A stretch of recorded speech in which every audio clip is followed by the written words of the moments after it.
yosh olimlarimizni o'zimizda saqlab qolish uchun qanday biz ularga bir joziba taklif qila olyapmiz? 50 ming AQSh dollarigacha bo'lgan miqdorini qoplab berish tizimi joriy etildi. Buni ertaga oqlash masalasi ham bor. Bu narsaga bir taraflama javob berish qiyin. Aholimizda mahalliy dori vositalariga bo'lgan ishonchni pastligi ham sanoatdagi mahalliy mahsulotlar ulushi pastligiga olib kelmoqda. Xolos, chet elniki desa, Made in Japan degan yozuv bu sifatli degani emas. farmatsevtika deyilsa, ha, O'zbekistonda mana bu olim bor yoki O'zbekiston mana bu o'sha preparatni tayyorlagan degan darajaga olib chiqa olamizmi biz? Bu qism uchun mablag' yetarli. Mutaxassislarga egamizmi? Hozircha yetarli deya olmaymiz. Assalomu alaykum qadrli teletomoshabinlar, Mahalla telekanalida yondashuv podkastida ko'rishtirganimizdan bag'oyatda xursandmiz va doimgidek o'sha so'nggi vaqtlarda mamlakatimizda islohotlarni tub mohiyatini boshlab beradigan, ya'ni debochasi bo'ladigan prezidentimiz farmonlari, qarorlari yoki o'sha Vazirlar Mahkamasini qaror farmonlari bu yerda izohlanib, sharhlanib efirga tomoshabinlarga taqdim etib boramiz har doim. 5-mart sanasida prezidentimiz farmatsevtika sohasi vakillarini yig'ib, ular bilan muloqot o'tkazdilar va ayni o'sha yig'ilishda kerakli topshiriqlar, istiqboldagi rejalar ham aytib o'tildi. Ayniqsa u yerdagi katta bir tashabbus ilgari surildiki, Milliy biofarmatsevtika ilmiy tadqiqot institutini tashkil etish masalasi. Mavzu yuzasidan suhbatimizga ayni soha vakillarini taklif etganmiz. Avvalambor ularni tanishtirib o'tsak, Toshkent vaksina va zardoblar ilmiy tadqiqot instituti ilmiy ishlar bo'yicha direktor o'rinbosari Ulug'bek Mirzayev va ayni institutning katta ilmiy xodimi Hayotbek Abdullayev, farmatsevtika tarmog'ini rivojlantirish agentligi ishlab chiqarish bo'limi boshlig'i Sunnatilla Obloyorov. Xush kelibsizlar. Avvalambor 3 ta institut birlashtirilyapti va umuman biofarmatsevtika instituti deyilyapti. Avvalambor ana shu biofarmatsevtika bir atamasiga to'xtalsak. Nega endi 3 ta shu institut birlashtirilyapti va biofarmatsevtika degan bir sohaga urg'u qaratilmoqda? Assalomu alaykum. Biofarmatsevtika deganda nimani tushunishimiz kerak? Birinchi navbatda bizda oddiy farmatsevtika bor va biofarmatsevtika. Biofarmatsevtika bu oddiy dori vositalari, biofarmatsevtik bu dori vositalar oddiy dori vositalariga qaraganda farqi shundaki, oddiy dori vositalari bu ximik formulalar. Ximik formulalar bo'lgani evaziga odam uni qabul qilgandan keyin dori vositani u bir tanlash xususiyati bo'lmaydi u dori vositada. Kimyoviy modda kirgandan keyin ichkariga har bitta hujayraga ta'sir qilish xususiyatiga ega. Biofarmatsevtik dori vositalarini ishlab chiqarishda biz hujayra, to'qimalarni ishlatilgan holda o'sha to'qimalardan olingan dori vositalari o'shalarni ishlatish, ya'ni biologik tanlash xususiyatiga ega bo'lgan dori vositalar bo'ladi. Bular aytaylikki antitanachalar bo'lishi mumkin, yo bo'lmasam bir qanaqadir zardoblar yoki boshqa narsa bo'lishi mumkin va bu tanlab ta'sir qilish xususiyatiga ega, ya'ni selektiv xususiyatga ega bo'lgan dori vositalarini ishlab chiqarish bu biofarmatsevtika deyiladi. Biz hozir qishloq xo'jaligida aytiladi-ku, o'sha kimyoviy vositalar bilan ishlov berilgan mevalar bor, o'sha qandaydir o'simlik daraxtlariga ishlov beriladi yoki o'sha organik moddalar bilan ishlov berilgan o'simliklar bor. Ya'ni organik moddalar o'sha bilan ishlov berilgan mevalar ko'proq qimmatroq turadi va ular ko'proq o'sha sog'lomroq degan fikr mavjud. Ya'ni biofarmatsevtika ham ayni ma'noda tushunsa bo'ladi. Kimyoviy sintezda oddiy dori vositalarimiz bo'ladi. Masalan, aytaylikki, bir A moddani, kimyoviy moddani B moddaga qo'shamiz va C moddada filtrlab D modda bilan aralashtirib dori vositasi qilamiz. Bu biofarmatsevtikada bu moddalar to'qimada tayyorlanadi, yo bo'lmasam hujayrada tayyorlanadi va hujayra yoki to'qimaga o'zini yo'naltirilgan bo'ladi o'sha to'qima yoki hujayraga. Shu sababli aynan shu to'qimaga borib ta'sir qilish xususiyatiga ega bo'ladi. Shunda farqi. Tushunarli, rahmat. Keling, o'sha ayni prezidentimiz bilan bo'lgan muloqot jarayoni, u yerda aytilgan tashabbuslar, nimalar asosiy bir urg'u berildi, qaysi mavzularda o'sha tegishli topshiriqlar olindi, shu nuqtai nazardan fikrlarni eshitsak.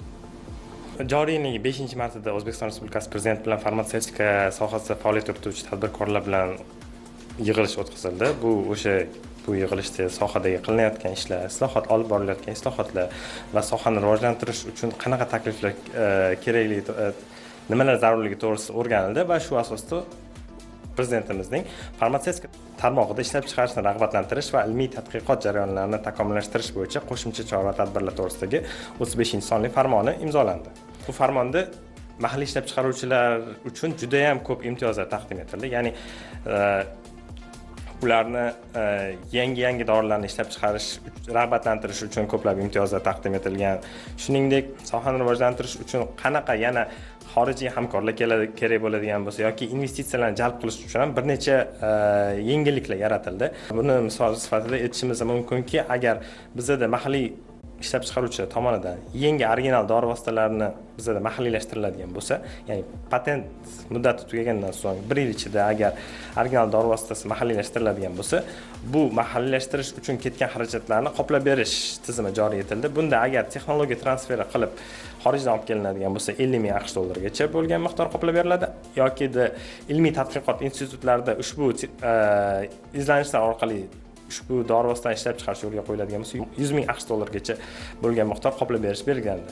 Bu o'z navbatida yangi original dori vositalarini O'zbekistonda ham ishlab chiqarishni yo'lga qo'yishni jadallashtirish uchun muhim rol deb hisoblayman. Chunki bilamizki, farmatsevtika sanoati yangi dorilarni agar ishlab chiqarishni joriy qilmoqchi bo'lsa, juda ham ko'p xarajatlar talab qiladi.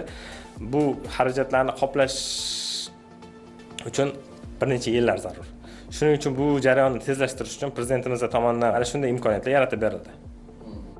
O'zi bugungi kunda o'sha farmatsevtika shu korxonalari mavjud. Man bugungi kundagi aholi ehtiyoji uchun yetarli darajada biz dori vositalar ishlab chiqarib bera olyapmizmi yoki o'sha ko'proq xorijdan biz import tovarlari hisobiga aholini ta'minlayapmiz? Juda ham yaxshi savol bo'ldi. Hozirda mahalliy farmatsevtika korxonalarining ishlab chiqarishi, bozordagi ulushi qanday degan savolga javob beradigan bo'lsak, bizda hozirgi kunda 60 ga yaqin dori vositalar ishlab chiqaruvchi korxonalar va 100 dan oshiq tibbiy, biom-tibbiy texnika ishlab chiqaruvchi korxonalar mavjud. Dori vositalarini ishlab chiqaruvchi korxonalarda bizda hozir import qilinadigan ko'plab dori turlarining ishlab chiqarishi yo'lga qo'yilgan. Lekin bularning ko'p qismini aytadigan bo'lsak, generik dori vositalar hisoblanadi. Ya'ni original dori vositasi patent muddati tugagandan keyin ishlab chiqarish boshqa kompaniyalar tomonidan ishlab chiqariladigan dori vositalar generik hisoblanishini aytib o'tadigan bo'lsak, bizda ko'plab generik. Original dori vositalari ham bizda yo'q emas, bor. Ishlab chiqaruvchilarimiz tomonidan ishlab chiqariladi. Lekin hozirgi kunga qadar ko'plab dori vositalarini mahalliylashtirish bo'yicha oldimizda maqsadlar ko'p. Miqdor jihatdan oladigan bo'lsak, mahalliy mahsulotlarning ulushi bizda 40% dan oshiq, lekin qiymati jihatdan hali oldimizda qilinish kerak bo'lgan ishlar juda ham ko'p.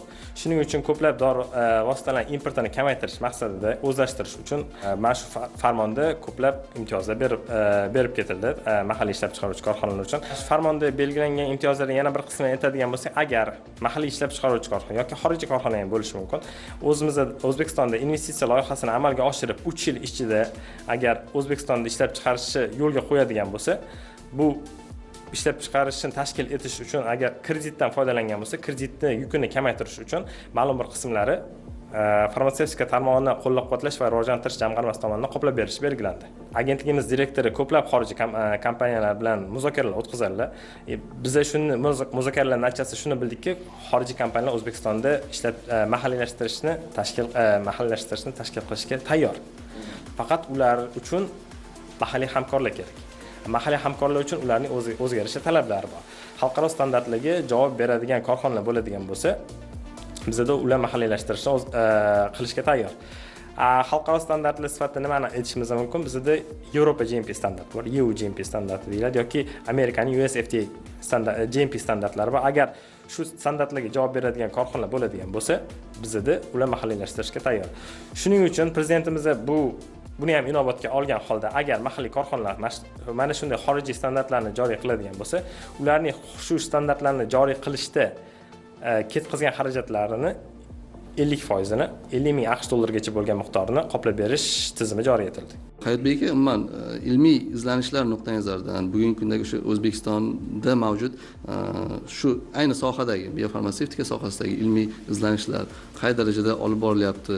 Umuman olimlarimizga, ilmiy tadqiqotchilarga shart-sharoitlar qay darajada? Aynan biofarmatsevtika yo'nalishi bo'yicha olib borilayotgan tadqiqotlarga keladigan bo'lsak, bu bo'yicha tadqiqotlar olib borilyapti.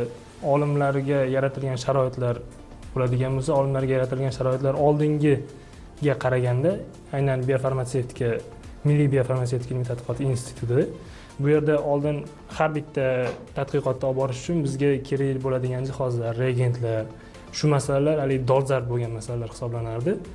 Aynan biofarmatsevtika, Milliy biofarmatsevtika ilmiy tadqiqot institutida kerakli zamonaviy jihozlar bilan ta'minlangan, yangi biofarmatsevtik tadqiqotlarni olib borish uchun mo'ljallangan laboratoriyalar, in vitro tadqiqotlar, in vivo tadqiqotlar olib borish uchun laboratoriyalar, ya'ni vivariylar, klinik tadqiqotlar olib borish uchun ham imkoniyatlar bo'lgan, tadqiqotlar olib borish uchun imkoniyat bo'lgan markaz, ya'ni ilmiy tadqiqot instituti tashkil etiladi. Bu olimlar uchun juda katta imkoniyat bo'ladi. Ya'ni nima uchun, qanaqa imkoniyat desak, bu o'zimizni qilayotgan ishlarimizni chet el tajribalari, ya'ni ular chet el xorijiy mamlakatlarda olib borilayotgan tadqiqotlar yagona, ya'ni zamonaviy, eng oxirgi standartlar asosida, yo'q, nafaqat standartlar, balki oxirgi jihozlarda tahlil qilingan, texnologiyalarda, laboratoriya uskunalarida tahlil qilingan natijalar bilan qandaydir ma'noda eskirgan laboratoriya jihozlari tahlil qilingandagi natijalari farqi juda katta bo'ladi, ya'ni natijalar aniqroq bo'ladi. Bu bizni olib borayotgan tadqiqotlarimizni xorijiy maydonda ham bemalol o'zimiz ko'rsata olishimizga imkoniyat beradi. Ayni hozirgi kundagi o'zingizni o'sha ilmiy izlanishingiz borasida ham fikrlaringizni eshitmoqchimiz. Bugungi kunda aynan o'zim olib borayotgan tadqiqot prostata rakiga qarshi targetlangan dori vositasini ishlab chiqarish bo'yicha tadqiqot olib boryapmiz. Bu yerda aynan spesifik membran antigen deydi, ya'ni antigen asosida, maxsus antigenlar asosida aynan prostata rak hujayrasiga biz o'sha rak hujayrasini apoptoz yoki uni faoliyatini to'xtatish imkoni bo'lgan aktiv farmasevtikal ingrediyentimizni yetkazib borish ustida tadqiqotlar olib boryapmiz. Demak, ayni manzilli yetib boradi o'sha dori vositasi ishlab chiqarilsa va boshqa aytaylik zararli qo'shimcha bir effektlari bo'lgan odam aslangan bo'ladi. Boshqa hujayralariga yoki qandaydir organlarga zarar yetkazmagan holatda aynan targetlangan dori vositasi ishlab chiqariladi. Tadqiqot yakuni natijasi. Bu ham aynan o'sha biofarmasevtikani bir sohasi, tarmog'i sifatida qabul qilsa bo'ladi, demak. Albatta. O'sha yuqori ta'kidlab o'tilgandek farmonga kiritilgan o'sha biofarmasevtika ilmiy tadqiqot institutining ustuvor yo'nalishlaridan biri sanaladi. Rahmat. Ulug'bek aka, men birinchi dastlab eshitganimda mana Milliy biofarmasevtika ilmiy tadqiqot instituti deganda bio so'zi borligi, endi hozir ijtimoiy tarmoqlarda ham o'sha ommaviy axborot vositalarida ham ko'plab reklamalar bor, biologik faol qo'shimchalarni. Biofarmasevtika desa men demak biz ham biologik faol qo'shimchalar ishlab chiqarishga yo'naltirilgan bir qandaydir institut bo'lsa kerak degan tasavvurga ega bo'ldim. Teletomoshabinlarda ham menimcha shunaqa chalkashlik bo'lishi mumkin. Ya'ni bio bilan boshlandimi so'z, demak bio faol qo'shimcha bo'lishi mumkin deganman. Keling shuni farqini ozgina tushuntirib bersangiz. Birinchi navbatda biz biologik faol qo'shimcha bilan dori vositasini o'rtasida bir ajratish hosil qilishimiz kerak. Biologik faol qo'shimcha bu ozuqa, ya'ni odam har kuni yeyayotgan yoki tanovul qilayotgan ovqatlariga qo'shimcha sifatida aktiv modda. Bu dori vositasi hisoblanmaydi. Dori vositasi uchun bo'lishi uchun uning aktivligi anchalik yuqori va ma'lum bir standartlar, ya'ni shartlar, sharoitlarga shunga nima desam ekan, to'g'ri keladigan vositalargina dori hisoblanadi. Unga to'g'ri kelmaydigan, faolligi kamroq, lekin aktiv, faolligi kamroq va unchalik nima desam ekan, dori vositasini shart-sharoitlariga to'g'ri kelmaydigan moddalarga biologik aktiv qo'shimcha sifatida biz markirovka qilamiz.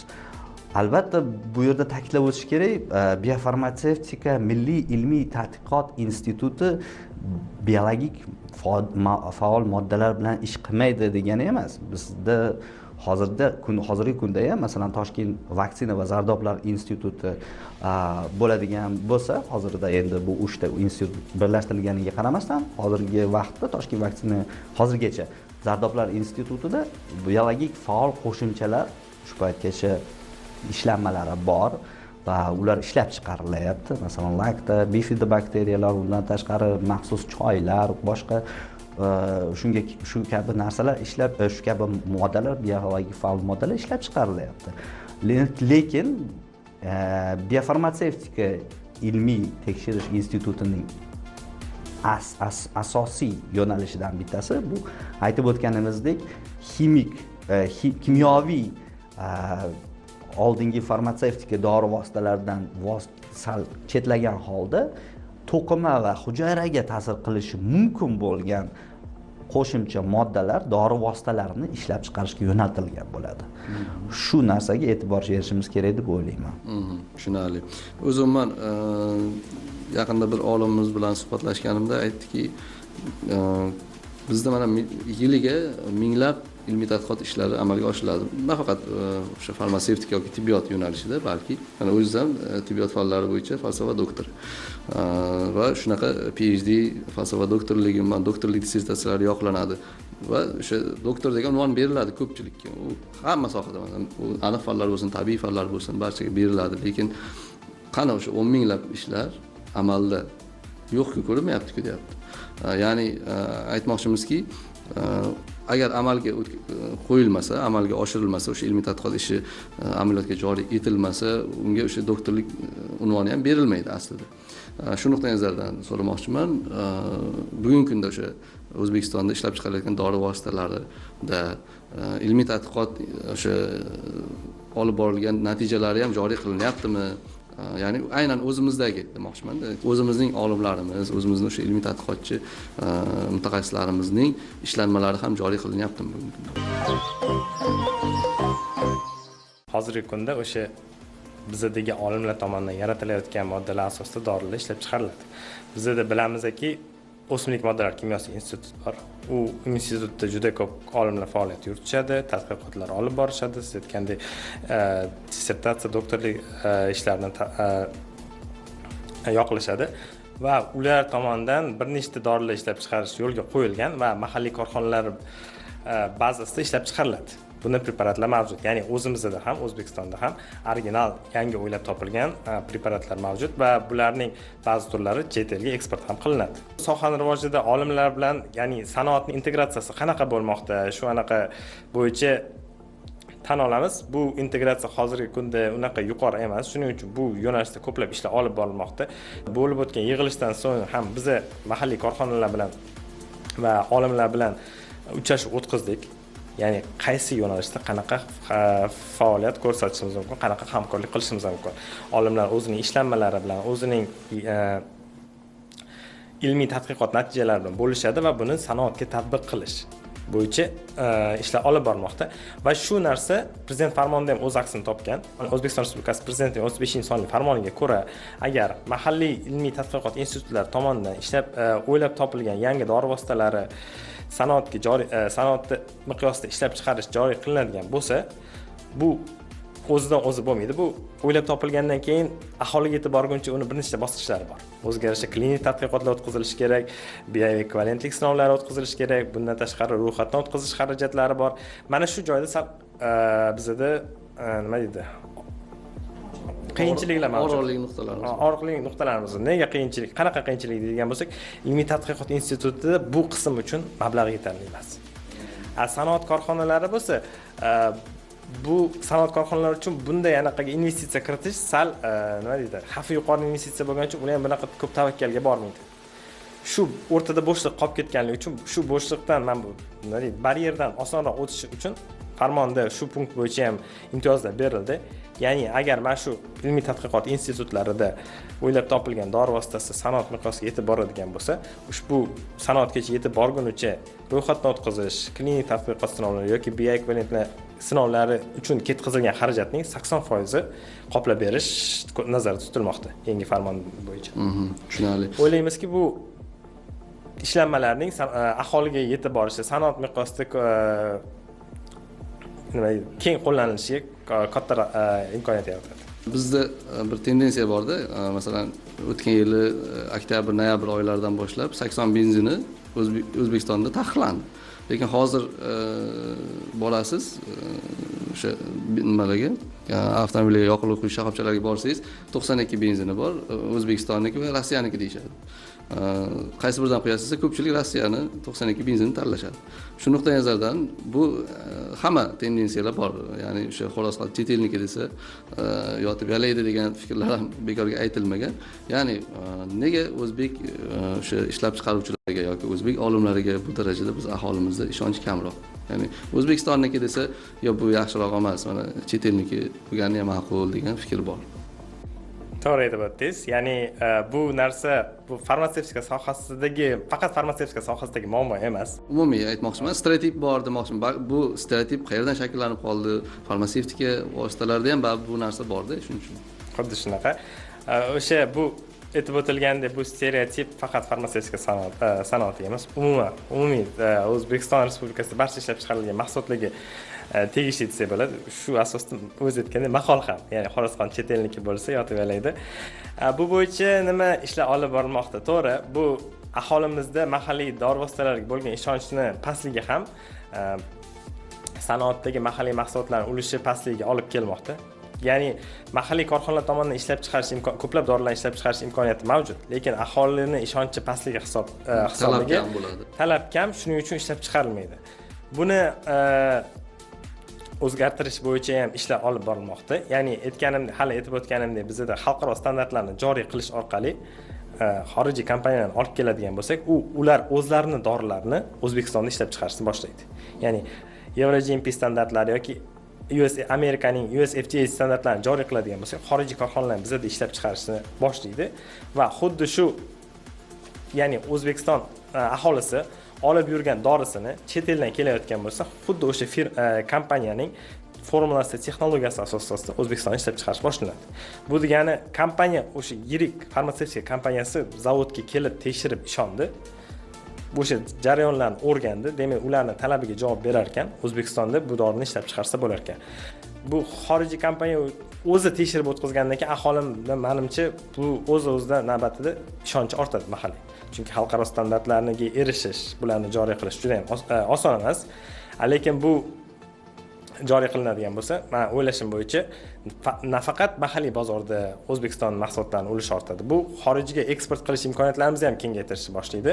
Chunki aytib o'tgandek, shartnoma asosida yirik farmatsevtika korxonasi O'zbekistonda dorini ishlab chiqaradi va bu orqali qo'shni davlatlarga eksport qilish imkoniyatimiz ortadi. Ya'ni, masalan, bu narsa bo'yicha ishlar boshlandi. Bizda hozirgi kunda Yevropa GMP standartini olgan korxonamiz mavjud. Bu xorijiy kompaniyalar bilan juda ham ko'plab shartnomalar imzoladi va o'sha xorijiy chetdan keladigan, masalan, Yevropadan keladigan dorilar endi u o'zimizda ishlab chiqarish boshlandi va haligi Yevropadan keladigan kompaniya O'zbekistonda ishlab chiqarilgan dorilarni faqat O'zbekistonda emas, Qozog'istonda, qo'shni Qirg'iziston, Tojikiston, Markaziy Osiyo davlatlarida sotishni rejalashtirgan.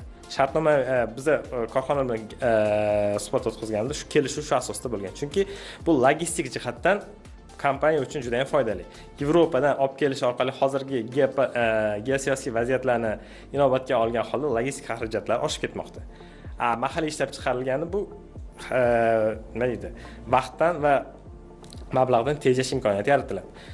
Aytganimdek, bu bo'yicha ishlar olib bormoqda. Bitta korxona bu bo'yicha xorijiy standartlarni joriy qildi va buni kengaytirish bo'yicha biz ko'plab chetdan, xorijdan ekspertlarni olib kelmoqdamiz. Olib kelib korxonalar bilan tashriflar amalga oshirib, standartlarni joriy qilish bo'yicha nimalarni o'zgartirish kerak, nimalarga e'tibor berish kerak, qanday qiladigan bo'lsak, bizda o'sha Yevropa GMP standartlar sertifikatlarini olish orqali eksportimiz kengaytirishimiz va mahalliy mahsulotlarni bozordagi ulushini oshirishimiz mumkinligi bo'yicha ishlar olib borilmoqda. Tushunarli, rahmat. Ularni aytgan gaplariga men qo'shimcha qilib aytib ketay. Siz aytyapsiz, mana 92 benzin Rossiyaniki bor, O'zbekistonniki bor, qaysi birini qo'yasan desa, Rossiyanikini qo'ygan degan joylarda men bir necha yillar davomida Yaponiyada yashab, o'sha yerda ilmiy ishlar qilganman-da. O'sha paytda yaponlarning ham o'zi aytardi, Made in Japan degan yozuv bu sifatli degani emas, derdi. Bu degani bu faqat bizning O'zbekistonimizda bo'ladigan narsa, bu hamma joyda bor narsa deb o'ylayman.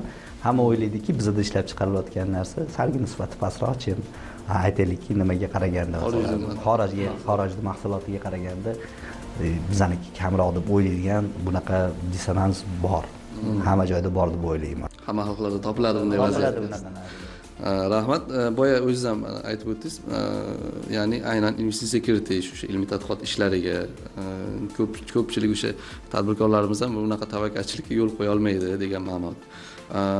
Mana ilmiy tadqiqot olib borilganda bilamiz, balki bu ish oxiriga yetib borib, demak, nimadir noto'g'ri u yerda bu ishni amalga oshirib bo'lmasligi aniq bo'lishi mumkin. Va biz mana milliy o'sha biofarmatsevtika ilmiy tadqiqot institutida katta bir kuch tashlanyapti, katta mablag' tashlanyapti. Buni ertaga oqlash masalasi ham borda. Biz qay darajada oqlay oladigan darajada mutaxassislarga egamizmi? Juda yaxshi savol deb o'ylayman, chunki hozirgi kunda masalan aytaylikki, biz shu paytgacha Toshkent vaksina va zardoblar ilmiy tekshirish instituti, Sharq tabobati instituti, ximiya farmatsevtika ilmiy tekshirish institutida edik.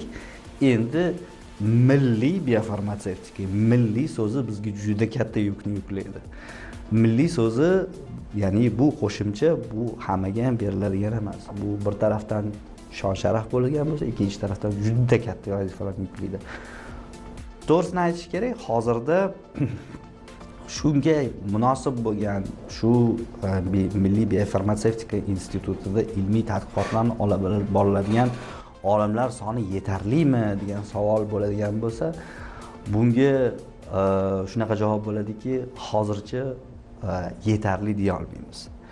Shu sababdan aytib o'tish kerak, mana prezidentimiz farmonlarida ham qo'shilib o'tib ketildi shu joyi. Ya'ni farmatsevtika tarmog'ini rivojlantirish agentligi qoshida o'zi institut tashkil qilingan. Farmatsevtika texnika instituti.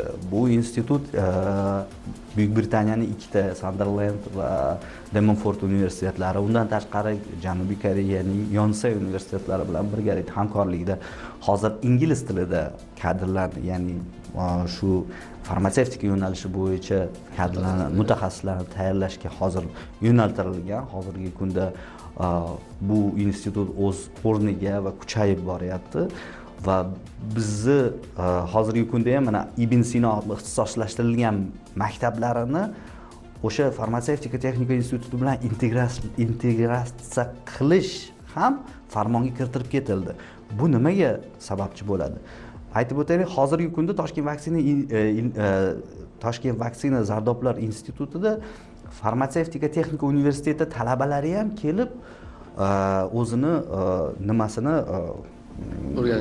o'rganishlarini, ya'ni shu ilmiy yo'nalishga bo'lgan qiziqishlarini, o'zini fikrlarini bildirib, shu yerda g'oyalari bilan kelib ishtirok etishmoqda. Ko'plari masalan aytib o'tish kerak, bir xil studentlar shunchalik darajada qiziqishadiki, ilmiy tadqiqotlarni olib borib o'z o'rnida yuqori impact faktorli jurnallarga maqola topshirganlar ham bor ularning ichida. Biz shunaqangi e'tibor beryapmizki, shu institut, ya'ni farmatsevtika texnika institut universiteti talabalari bizga ertaga yetib kadr bo'lib yetib kelsin. O'sha ilmiy tekshirish qanaqa bo'lishi, qanaqa qilib olib borilishi, nimalarga e'tibor berilishi kerak. Bu narsalarga ham hozir yuqori nima desam ekan, talab bor va biz bunga e'tibor beryapmiz. Endi undan tashqari o'zimizni yosh kadrlarimiz bor. Mana ulardan bittasi mana Hayotbek bo'ladigan bo'lsa, bundan tashqari masalan boshqa kadrlarimiz bor. O'z o'rnida aytib o'tish kerakki, masalan o'tgan yili Xitoy Xalq Respublikasiga farmatsevtika sohasini modernizatsiya qilish bo'yicha 40 nafar xodim yo'naltirilgandi. Undan tashqari farmatsevtika mahsulotlari, tibbiy buyumlar xavfsizligi bo'yicha 2 nafar o'qib kelgan. Janubiy Koreyaga antitanachalarni ishlab chiqarish bo'yicha, yo bo'lmasam matrichniy RNK deydi, mRNK, o'shanga asoslangan vaksina ishlab chiqarish bo'yicha ham 3 nafar xodimimiz borib kelgan. Va hozirgi kunda Vengriyaning Debrecen universitetida ham 3 nafar xodimimiz o'sha ilmiy tadqiqot va malaka oshirish kurslarida faoliyat yurityapti, o'qiyapti va o'z bilimlarini oshiryapti. Undan tashqari aytib o'tishimiz kerak, biz Yonsei universiteti, Chungbuk milliy universiteti, Hanyang, Hallim universitetlari Koreyaning Chungwon universiteti, o'shalar bilan ham bizda memorandumlar bor, bular bilan ham kelishuvlar bor. Ularning professorlari bizda faxriy professor unvonlariga yaqinda ega bo'lishdi. Biz ular bilan juda yuqori va yaqin bir kelishuvlar qildik, aloqadamiz va yordamlar va nimani o'z malakasini oshirish kurslarini tashkil qilib turibmiz. Xudo xolisa o'ylaymizki, Milliy biofarmatsevtika ilmiy tekshirish institutiga ham anchagina xodim tayyorlab qo'yish imkoniyati paydo bo'ldi bizda. Bo'shliqqa sababning bu narsaga bir taraflama javob berish qiyin. Bu yerda ko'pgina faktorlar bor. Birinchi navbatda aytib o'tish kerakki, har bir odam baribir tirik jonmiz. Biz o'zimizning oilamiz bor, boshqa narsamiz, boshqa bir holatlar bor. Uy ro'zg'or deydi. Har bir olim bo'ladimi, har bir odam o'zini ishlab topishi, hayotga yetish kerak-da. Masalan, 10 yil, 12 yillar oldingi oyliklar bilan hozirgi oylik maoshlarda yer bilan osmoncha farqi bor. Buni aytib o'tish kerak. Hozirda shu oyliklar oshishi evaziga dolzarb, birinchidan, ikkinchidan jozibador bo'lib bo'lyapti. Hammamizga sir emas, hozirgi kunda masalan aytaylikki, yuqori impact faktorli jurnallarda, Q jurnallar deyiladi, kvartili yuqori bo'lgan jurnallarda maqola chiqarsangiz, davlat tomonidan qoplab berilishi bu standartlarga kiritib qo'yildi. Bu degani oldinlari bitta maqola chiqarish uchun olim o'zini cho'ntagidan yo bo'lmasam avtorlardan yig'ib bir 800 ming AQSh dollariga kamida maqola chiqarardi. Hozir unaqa gap yo'q. Hozir hammasi davlat tomonidan to'lab berilyapti. Ilm uchun yo'l ochilyapti. Har bir qilgan ilmiy ishingiz hisobga olinib, uni ustiga sizga ustama, premiya, boshqa narsalar chiqarib beradi. Albatta bu jozibador bo'ladi. Shunda olimlarni ham soni oshadi.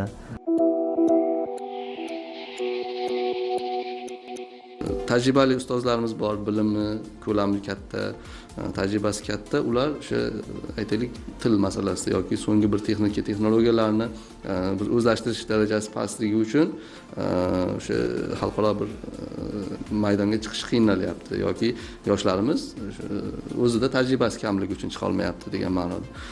Biz bilamiz 21-asrda o'sha texnologiyalar asri, texnologiya kirib keldi, internet hayotimizga kirib keldi. Bu shunchaki ijtimoiy hayotda emas, aynan sohalarda ham, ilmiy izlanishlarda ham katta bir olg'a bir turtish, ya'ni da'vat bera oldiki, ilmiy ishlar ham ancha oldinga siljiy boshladi. Ya'ni kompyuterda o'sha texnologiyalarda yoki o'sha internet orqali ma'lumot almashishlar tezlashdi. Pochta qilib soatlab, yillab kutmaysiz-da u maqolani masalan u yoqqa berish uchun hozir onlayn uzatasiz, soniyalar ichida hal bo'lyapti, muloqot qila olyapsiz. Shu nuqtai nazardan qaysidir ma'noda ishni ancha yengillashtirdi so'nggi texnologiyalar. Va bugun endi kunda dolzarb bo'layotgan masala bor, sun'iy intellekt masalasi. Sun'iy intellekt mana hayotimizga kirib keldi. Undan hozircha biz maslahatgo'y sifatida foydalanmoqdamiz.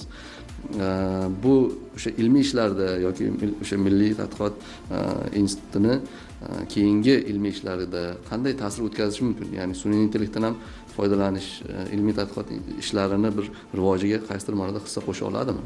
Bu sun'iy intellekt o'zi nafaqat ilmiy yo'nalishda, balki boshqa yo'nalishlarda ham o'zini samarali javoblari. Endi to'g'ri, har doim ham sun'iy intellekt bizga to'g'ri javob beradi degan xulosaga kelishimiz bu noto'g'ri hisoblanadi. Chunki dori vositalarini yaratishda ham sun'iy intellektni o'rni juda ahamiyatli. Chunki dori vositalarini yaratish uchun boshlang'ich tadqiqotlar sun'iy intellekt orqali amalga oshirilishi, ya'ni bugungi kunda rosa rivojlandi. Hattoki virtual laboratoriyalar mavjud. Virtual laboratoriyada siz xuddi o'sha laboratoriyada ishlayotgan kabi har bitta jarayonni o'z qo'lingiz bilan, ko'zingiz bilan ko'rgan holda virtualni bajara olasiz. Bu tadqiqotdagi kamchiliklar, ya'ni xato bo'lishi mumkin. Qanchadir miqdorda tadqiqot oxiriga borganda qanchadir miqdorda hali o'zingiz aytib o'tib ketdingiz, tadqiqot amalga oshmadi yoki yaxshi samara bermadi degan xatoni kamaytirish uchun juda katta xizmat qiladi. Bugungi kunda xarajatlarni ham kamaytiradi. Chunki masalan bitta tadqiqotni qilib ko'ryapsiz, aynan o'sha maxsus reagentlar yoki o'sha laboratoriya jihozidan foydalanyapsizda, undan foydalanishdagi reagentlar xarajatlari, elektr energiyasi xarajati, boshqa xarajatlarni u oldini oladi. Tadqiqot uchun ham qaysidir ma'noda xomashyo kerak. Xomashyo kerak. U xomashyoni siz qanchadir mablag' hisobiga olib kelib, uni ustida ilmiy ish qilishingiz uchun ham xarajatlar kerak bo'ladi albatta. Bu o'sha modellashtirish orqali bu yerda tadqiqot olib borilsa ancha qisqaradi. Undan tashqari bu yerda o'sha xarajatlardan tashqari vaqt masalasi ham bor. Masalan, o'zingiz olib kelib, o'sha maxsus eritmani tayyorlab, unda o'sha laboratoriya jihozida tahlil amalga oshirish uchun ham ko'p vaqt talab qiladi. Virtual laboratoriyada bo'ladigan bo'lsa, virtual laboratoriyada buni imkoni juda ham haligi deyarli tayyor bo'lganligi uchun tez bo'ladi bu. Ko'p vaqtni tejab qolishga imkoniyat yaratadi. Endi bu tarafdan yordam beradi sun'iy intellektimiz, lekin ikkinchi tarafdan xalal beradigan tarafi ham bor. Chunki endi ham besh qo'l barobar emasda, olimlarimiz ham ilmiy tadqiqotlarni, maqolalarni sun'iy intellekt yordamida yoki ulardan bir hozirgi kunda bir shpargalka sifatida foydalanib tayyorlab kelishlar jarayonlar ham aynan sizda masalan ilmiy tekshirishlaringizda jarayonda ko'rinsa kerak bu narsa. Biz mana shu oldingi aytib o'tilgan gaplarga qo'shimcha sifatida aytaman. Mana in vitro deb aytib o'tdilar. In vitro это bu chashkada, ya'ni chashka deyiladi, shisha idishda o'tkaziladigan tadqiqotlar bo'ladigan bo'lsa, in vivo ya'ni biron bir tirik organizmda o'tkaziladigan tadqiqotlar. Va uchinchi tipdagi tadqiqotlar bu in silico deydi. In silico bu mana shu sun'iy intellekt yo bo'lmasam shunga moslashgan programma, ya'ni programmalarda o'tkaziladigan tadqiqotlar. Endi hozirgi kunda sun'iy intellekt yaxshi yordamchi bo'lib qoldi, agar uni to'g'ri ishlatishni bilishsa. In silico исследованиялар, ya'ni in silico tadqiqotlar hozirgi kunda juda kuchaygan. Chunki uni prognoz qilish xususiyati juda yuqori. Haqiqatan ham oldindan aytib berish mumkin, tadqiqot qanaqa tugallanishi mumkin. Lekin shu bilan bir navbatda shu narsani esdan chiqarmaslik kerakki, sun'iy intellekt gallyutsinatsiya qilish xususiyatiga ega. Ya'ni sun'iy intellektga yo'q, bu narsani bilmayman degan javob kiritilmagan. Bu har qanaqa holatda ham sizga javob berish kerak. Shu sababli u gallyutsinatsiya qilish boshlaydi. Ya'ni har xil javoblar topadi, bo'lmagan javoblarni sizga yasab beradi, bo'lmagan soxta xulosalar chiqarib beradi. Endi agarki bu narsani to'g'ri yo'lga qo'yadigan bo'lsak, to'g'ri ishlashni o'rgatadigan bo'lsak, masalan, monografiya, qo'lyozmalar, maqolalarga juda katta yordamchi masalan sun'iy intellekt. Nima yozishni bilasiz, qanaqa yozishni bilasiz, faqat qofiyasiga keltirishga yordam kerak. O'sha paytda o'sha sun'iy intellektdan foydalansangiz, chiroyli qilib sizga yozib beradi. Shunda ham baribir qaytadan tekshirib chiqish, esidan chiqish kerak emas. Ya'ni ishlatganda ham bir nima bilan ishlatish kerak? Bilim bilan, ko'nikma bilan ishlatish kerak. Bunaqa holatlar siz aytib o'tgandek, o'qish jarayonida sun'iy intellektdan foydalanib, undan generatsiya qilib olib kelib ko'rsatish, unaqa narsalar bo'lgan, oldin ham bo'lgan. Faqat u paytda plagiat bo'lardi, birovning ishidan shunday ko'chirib kelardi. Endi bu narsa generatsiyaga o'tdi. Ya'ni shu sun'iy intellekt generatsiya qilib beradi, shuni ko'tarib kelishadi. Va unaqa holatlar ham bo'ladi.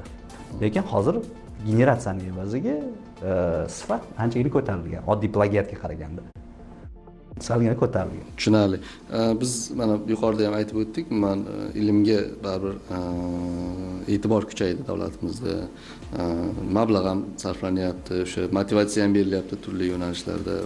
Va ilgari bilardikki, sal o'sha bilimga chanqoq, o'z ustida ishlayman deydigan ko'pchilik qaysidir natijaga erishmoqchi bo'lib, xorijga chiqib ketish holatlari juda ko'p kuzatilganda, yaxshi mutaxassislarimiz yo'dan bir yaxshi daromad evaziga ishga taklif qilishgan yoki ayni tadqiqotini o'tkazish uchun qulay shart-sharoit mavjudligi uchun xorijga chiqib ketgan. Bugungi kunda endi o'sha yosh olimlarimizni, yosh o'sha tajribali kadrlarimizni o'zimizda ilmiy tadqiqotlarni olib borish, o'zimizda saqlab qolish uchun qanday biz ularga bir joziba taklif qila olyapmiz? Savolingiz uchun rahmat. Bu narsaga yaqqol misol sifatida men o'zimni keltirishim mumkin. 5 yil davomida Yaponiyaning Hirosima universitetida magistrlik, doktorlik dissertatsiyasini himoya qilganman. Mana qaytib kelganman. 2024-yilda oktyabr oyida qaytib kelgan bo'lsam, shundan beri ilmiy tadqiqotlarni shu yer o'zida olib boryapmiz. Aytamanki, men har doim aytib kelganman, O'zbekistonda ilmiy tadqiqotlar rivojlanmagan desa, bu narsani boshqa tarafini ham ko'rish kerak-da. Ilmiy tadqiqotlar rivojlanmagan emas. Bu yerda o'rganilgan narsa ko'p. O'sha narsani orqasidan ilm qilsa bo'ladi. Ko'p ilm qilsa bo'ladi. Ya'ni bu degani hali boyagi haydalmagan yerda turib, ochilmagan ko'p qirralari bor. Buni kelib turib tadqiqot qilsangiz, siz anchagina yuqori nimaga erishasiz, yutuqlarga erishasiz. Bu yerda bo'lmaydi, ishlamaydi degandan ko'ra. Bu yerga qaytib ko'rib, yangi avlodni tarbiya qilish kerak deb o'ylayman. Ularga mana shu qanaqa qilish, nima qilish, qanaqa qilib bu yo'ldan yurish, o'nqir-cho'nqirlari, o'shani o'rgatish kerak deb o'ylayman. Men shuning uchun masalan o'zim qaytib kelganman. Shu jarayonni davom ettirish uchun. Endi qanaqa nima yengilliklar bo'layapti desangiz, men oldin ham aytib o'tdim. Mana hozirgi har bir chiqargan maqolangiz uchun to'lanayotgan to'lov pulidan tortib, chiqargan maqolangiz uchun berilayotgan premiyalar, har xil pul sifatida ustamalar, bularning hammasi yaxshi bir sabab bo'ladi deb o'ylayman. Xalqaro fan olimpiadalarini ham aytsangiz. Xalqaro fan olimpiadalarini aytyaptilar mana. Xalqaro fan olimpiadalari ham tashkil qilinyapti. Undan tashqari mana o'zimizni universitetlarda ham olimpiadalar tashkil qilinyapti. STEM olimpiadalar deyiladi. Bu o'sha olimpiadada yutib chiqsa, o'sha universitet tashkil qilgan universitetda grantda o'qish. Bu ham juda katta bir imkoniyat deb o'ylayman. O'qib bo'lgandan keyin hozirgi kunda mana ko'plab mana farmatsevtika texnika universitetining xodimlari ham Angliyada, Amerikada PhD'larini amalga oshirishyapti. Qaytib kelish sharti bilan va shu yerda ishlab berish sharti bilan. Deymanki, bunaqa yo'nalishda ishlash ko'pgina kadrlarni baribir O'zbekistonga jalb qiladi va hozirgi berilayotgan e'tibor bu salohiyatni kuchaytirishga olib keladi. Shu o'rinda yana bitta narsa so'ramoqchi edim, aynan ilmiy tadqiqotlarni endi biz hozir bizdan chiqib borib xorijda ilmiy tadqiqot o'tkazayotgan mutaxassislar haqida fikrlashdik. Xorijiy farmatsevtika kompaniyalari ham O'zbekistonga kelib bu yerda bir ilmiy tadqiqot o'tkazish yoki o'zlarini bir texnik o'sha texnologiyalarni olib kirgan holatda O'zbekistonda bir bozor sifatida foydalanish jarayonlari mavjudmi, bo'lyaptimi? Hozirgi kunda Toshkent Pharma Park nomi ham o'zgardi. Biopharma City nomini oldi. City bo'lishi uchun, ya'ni bu shaharcha bo'lishi kerak. Ya'ni biron bir olim o'zini molekulasini ko'tarib kelib, tayyor mahsulot olib chiqib ketishgacha bo'lgan jarayonni ichiga oladigan bir katta shaharcha qurilyapti. U yerda albatta biz klinik tadqiqotlar markazi ham qurilishi yo'lga qo'yilgan. Hozirgi kunda koreyalik mutaxassislar tomonidan o'zimizda qurilyapti shu klinik tadqiqotlar markazi. Bu katta e'tiborli bir namoyishi desak ham bo'laveradi. Undan tashqari hozirgi kunda klinik tadqiqotlarda 4 ta etapi bo'ladi va undan klinik oldi tadqiqotlar bo'ladi. Klinik tadqiqotlarning mana bu 4 ta etapini o'zimizda tashkil qilish yo'l yo'rig'i ko'rib chiqilyapti. Shu paytgacha ham registratsiya uchun yoki dori vositalarini tashqaridan olib kirgan paytda registratsiya uchun klinik tadqiqotlar o'tkazilgan bo'lsa, hozirgi kunga kelib turib shu klinik tadqiqotlarning yangi molekulalar darajasiga, ya'ni biron bir tashqaridagi farm kompaniya biron bir molekula ishlab chiqaradi va uni tekshirmoqchi. O'sha tekshirish jarayonini ham O'zbekistonda o'tkazilishini yo'lga qo'yish ustida ishlar olib borilyapti. O'ylaymizki, mana aytaylikki, farmatsevtika tarmog'ini rivojlantirish agentligi IQVIA kompaniyasi bilan, Amerikaning IQVIA kompaniyasi bu Contract Research Organization deyiladi, ya'ni kontrakt ilmiy tekshirish tadqiqotlarini olib keluvchi kompaniya hisoblanadi. O'sha bilan birgalikda mana shu yo'l xaritasini hozir tashkil qilish, o'shani qanday tashkil qilish mumkin va planlarni, ya'ni rejalarni ustida ishlashyapti. IQ kompaniyasi bilan yaqin orada buni ham o'zimiz natijalarini beradi degan umiddamiz. Qo'shimcha sifatida shuni aytishimiz mumkinki, Toshkent Farmon Park klasteri birinchi o'zi tashkil etilganda 130 gektar yer ajratilgan edi. Bundan keyin sohada qilinayotgan ishlar, o'sha klasterda amalga oshirilayotgan loyihalarni salmog'ini ko'rib, davlatimiz rahbari tomonidan yana qo'shimcha 60 gektar yer ajratildi. Bu yer ajratilgan 60 gektar yer bioklaster uchun mo'ljallangan bo'lib, barcha o'sha biologik kelib chiqishga ega bo'lgan dori vositalarini ilmiy tadqiqotlar ishlab chiqarishni shu klasterda ishlab chiqarishni yo'lga qo'yish, shu klasterda amalga oshirish rejalashtirilgan. Bu bo'yicha koreyalik hamkorlar bilan juda ham yaqindan ishlar olib borilmoqda. Bir necha marta muzokaralar o'tkazildi. Koreys kompaniyalarini bilamizki, hozirgi kunda farmatsevtika bozorida biologik dori vositalarining o'rni ortib bormoqda. Yirik farmatsevtika bozoriga ega bo'lgan davlatlarda biologik dori vositalarini urishi juda ham yuqori. Koreya ham shunday davlatlar sirasiga kiradi va ularda O'zbekistonga bo'lgan qiziqish yuqori. Negaki, O'zbekistonda biologik dori vositalarining urishi hali unaqa ko'p emas. Hali unaqa ko'p rivojlanmaganligi uchun bular O'zbekistonda o'sha biologik dori vositalarini ishlab chiqarish tadqiqotlarini o'tkazish bo'yicha juda ham katta imkoniyatlarga ega ekanligini hisobga olib, aktiv ravishda muzokaralar olib borilmoqda va 60 gektar ajratilgan yer uchun koreys kompaniyalarni jalb qilish bo'yicha ham ko'plab muzokaralar o'tkazildi va bu bioklaster uchun konsepsiya loyihasi ishlab chiqarilgan, qanaqa tarzda amalga oshirish bo'yicha hozir ishlar olib borilmoqda. Ya'ni aytib o'tganlaridek, Toshkent Farmon Park klasterimizda bizda klinik tadqiqotlar o'tkazish uchun klinik markaz loyihamizda mavjud. Bu bo'yicha hozir buni amalga oshirish bo'yicha ham ishlar olib borilmoqda. Rahmat, mana biz hozir ilmiy tadqiqotlar bo'yicha aynan o'sha biofarmatsevtika yo'nalishidagi ishlar qanchalik murakkab, aslida o'sha natijadorlikka yetish uchun bosib o'tiladigan bosqichlar juda qiyinligi, ko'pligi haqida fikr aytyapmiz.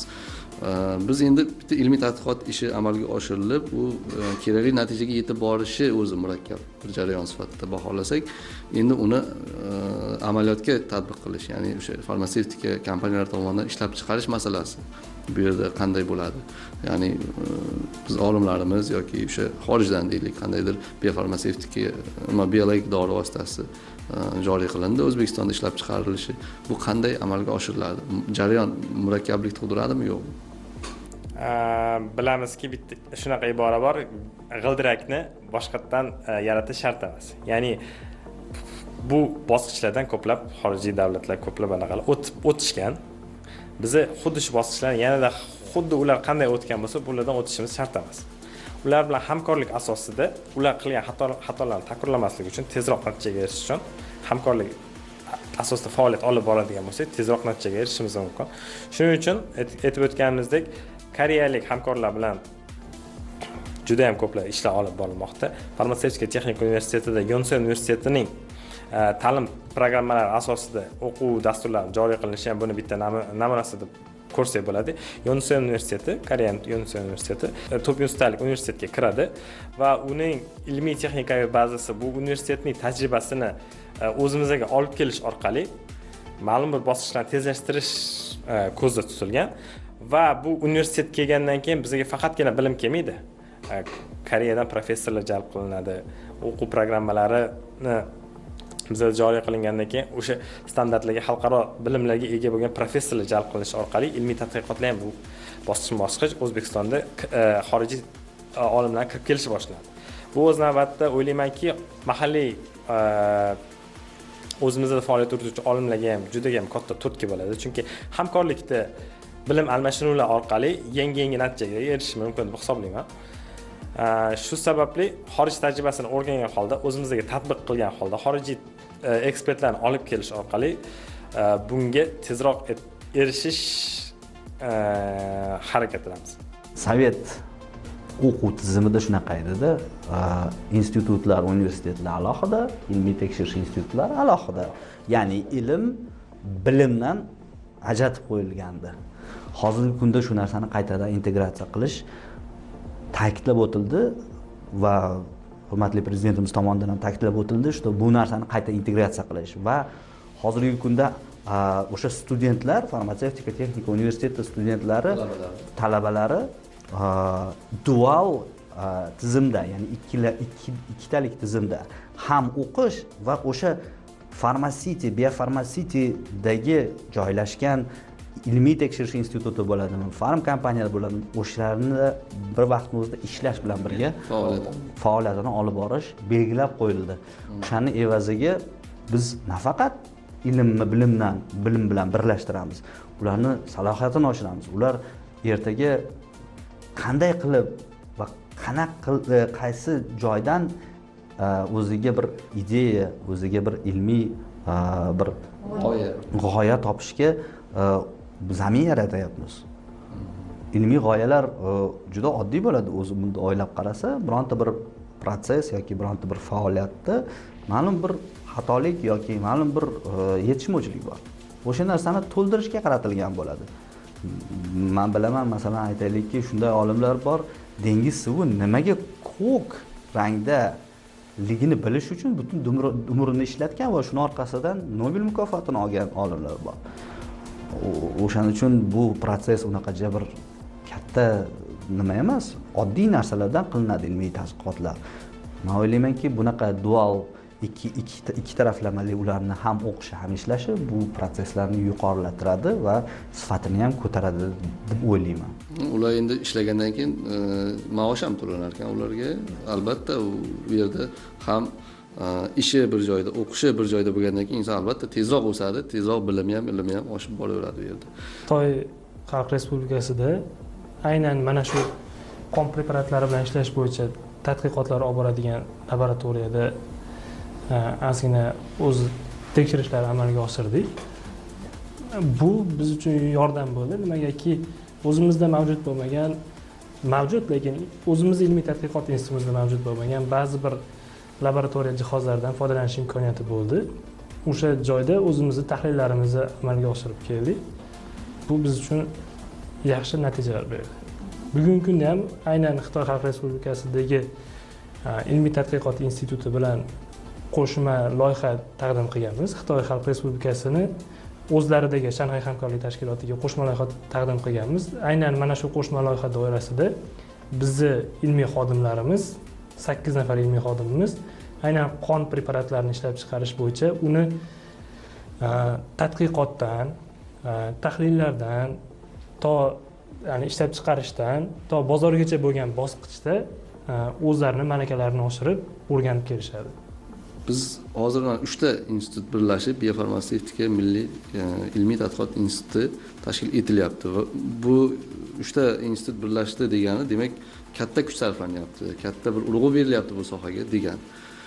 O'zimman bilamiz, o'sha 2019-yildan boshlab Covid o'sha pandemiyasi tarqaldi va davlatlar o'sha meditsina sohasiga, ayniqsa farmatsevtika sohasiga, o'sha ishlab chiqarish dori vositalar, preparatlarni tayyorlash sohasiga e'tiborni alohida qarata boshladi. Bu o'sha hozirgi Milliy biofarmatsevtika ilmiy tadqiqot instituti tashkil etilishida ham menimcha buni bir sabablari, hissasi bor deb ayta olamiz. O'z umuman ishlab chiqarishda, ilmiy tadqiqotda deylik, o'sha Covid-19 ni pandemiyasini sabab hissasi qay darajada, uni ta'siri qay darajada bo'ldi? Bu savolingiz menimcha to'g'ridan to'g'ri Toshkent vaksina zardoblari ilmiy tekshirish institutiga bilan bog'liq. Chunki 1918-yilda tashkil qilingan institut 2016-yilga kelib, 2016-yilga kelib turib o'sha mablag' yetishmasligini sababiga ilmiy tekshirish ishlari kamayib ketganining evaziga vaqtinchalik yopilgandi. Covid pandemiyasi davrida va undan keyin 2021-yilga kelib turib shu vaksina va zardoblar ilmiy tekshirish instituti qayta ochildi. Shu sababli ochildi. Bu nafaqat biz uchun, butun dunyo uchun bu qanaqadir bir zarba bo'ldiki, masalan yuqumli kasalliklar shu paytgacha o'ylardiki, odamlar o'ylardi, ha, antibiotik qabul qilamiz yo bironta bir davo qabul qilamiz, shu bilan bizni yuqumli kasalligimiz o'tib ketadi degan fikr bor edi. Bu narsani aytaylikki, bu COVID-19 pandemiyasi odamlarni mana shunday bir uyqudan uyg'otdi va tibbiyotga bo'lgan e'tibor juda kuchayib ketdi o'shandan keyin. Nafaqat tibbiyotga, bu farmatsevtikaga, chunki qanchadan qancha dori vositalari olib kelindi. O'sha paytda katta bir ilmiy klinik tadqiqot o'tkazildi O'zbekistonda ZF-UZ 2001 vaksinasi bo'yicha katta bir tadqiqot o'tkazildi. 6,5 mingdan ortiq odam u yerda ishtirok etdi. Bu yana bir shunaqa tadqiqot turidanki, ya'ni platsebo kontrolируемый, platsebo boshqaruv ilmiy tadqiqoti, ya'ni ma'lum bir odamlar o'sha vaksinani o'rniga puspishka deydi, ya'ni oddiy suv oldi ham. O'sha paytda roziligini olgan holda shunaqa katta tadqiqot o'tkazildi. Buni tadqiqot natijalari juda ijobiy natija ko'rsatdi va o'sha vaksina o'sha paytda bizni O'zbekistonga juda kerak bo'lgandi va o'sha vaksina qo'llandi. Shu sababdan qanchadan qancha hayotlar saqlab qolindi. Va shundan keyin albatta bu nafaqat tibbiyotda, farmatsevtika yo'nalishiga ham juda katta turtki bo'ldi. Ishlab chiqarish uchun ham ko'p narsalarni ko'rsatib qo'ydi. Bilamiz, ibora bor, o'zingda yo'q, olamda yo'q. O'sha Covid pandemiyasi hisobiga ko'plab davlatlarda ishlab chiqarish bo'lgan davlatlar birinchi o'zini aholisi uchun yetarli miqdorni olib qo'yib, undan zaxirani qilib, undan ortadiganini chetga eksport qilishni boshlashdi. Ya'ni bu asos bunda ba'zi davlatlarga dori yetib bormagan holatlar ham bo'ldi. Mana shu paytda mahalliylashtirish darajasini o'rni muhimligi bilinib qoldi. Ya'ni o'zimizda ko'plab dori ishlab chiqarish yo'lga qo'yiladigan bo'lsa, importga qaramlik kamayishi yaqqol ko'rsatib qo'ydi bu narsa. Shuning uchun bozordagi mahalliy mahsulotlar ulushini oshirish bo'yicha hozir ko'plab ishlar olib bormoqda va tarmoqni rivojlantirishning asosiy ustuvor yo'nalishlaridan biri hisoblanadi. Rahmat fikr mulohazalar uchun. Avvalambor o'sha Milliy biofarmatsevtika ilmiy tadqiqot instituti tashkil etilish bu katta tashabbus va buning orqasida katta mashaqqat, mehnat yotadi va uni tashkil etishdan tashqari uni keyingi faoliyatida ham albatta sizdek o'sha mutaxassislar, ilmiy xodimlar, ilmli, shijoatli baribir mutaxassislar kerak bo'ladi va bu yo'lda sizlarga kattakon omadlar tilab qolamiz. Qadrli teletomoshabinlar, siz Yondashuv podkastini tomosha qildingiz. Bugun bizda aynan biofarmatsevtika sohasini rivojlantirish bo'yicha fikrlar, tahlillar bo'lib o'tdi va avvalambor kelgan mehmonlarimiz, soha vakillari, ekspertlarimizga minnatdorchilik bildiramiz. Menimcha bu sohani hali yana aynan bu sohada, bu mavzuda suhbatlar olib boramiz, chunki bu ilmiy tadqiqot instituti endi tashkil etilmoqda va undan keyingi natijalari, keyingi rejalari nuqtai nazaridan ham hali suhbatlarda sizlarni kutib qolamiz. Sizlar bilan esa qadrli tomoshabinlar, xayrlashamiz. Keyingi dushanbagacha sog', salomat bo'ling.